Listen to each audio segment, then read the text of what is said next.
اے پیغمبر،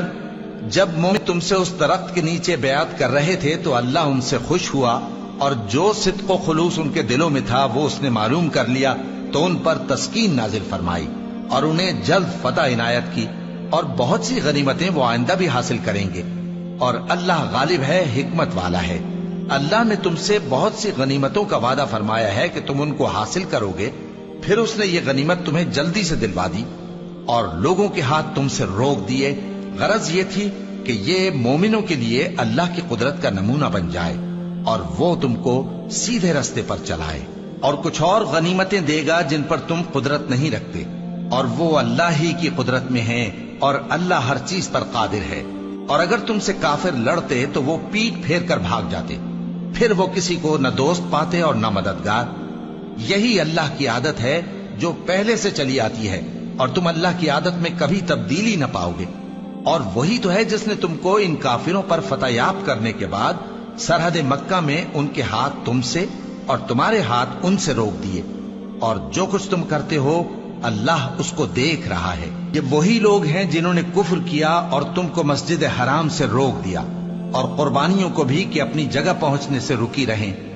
اور اگر ایسے مسلمان مرد اور مسلمان عورتیں نہ ہوتی جن کو تم جانتے نہ تھے کہ اگر تم ان کو پامال کر دیتے تو تم کو ان کی طرف سے بے خبری میں نقصان پہنچ جاتا، تو بھی تمہارے ہاتھ فتح رہتی، مگر تاخیر اس لیے ہوئی کہ اللہ اپنی رحمت میں جس کو چاہے داخل کر لے۔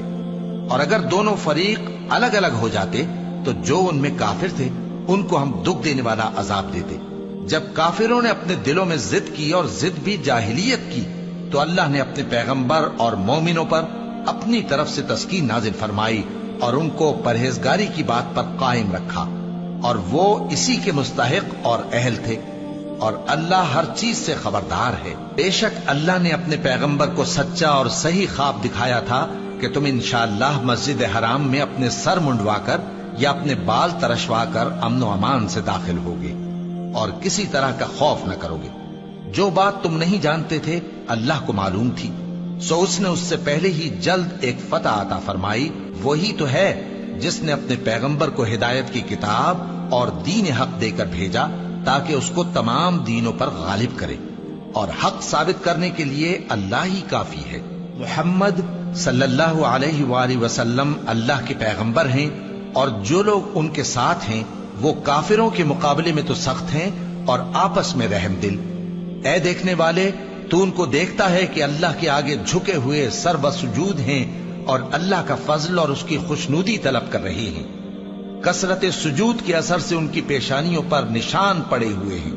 ان کے یہی اوصاف تورات میں ہیں اور یہی اوصاف انجیل میں ہیں۔ وہ گویا ایک کھیتی ہے جس نے پہلے زمین سے اپنی سوئی نکالی، پھر اس کو مضبوط کیا، پھر موٹی ہوئی، اور پھر اپنے تنے پر سیدھی کھڑی ہو گئی، اور لگی کھیتی والوں کو خوش کرنے تاکہ کافروں کا جی جلائے۔ جو لوگ ان میں سے ایمان لائے اور نیک عمل کرتے رہے ان سے اللہ نے گناہوں کی بخشش اور اجر عظیم کا وعدہ کیا ہے۔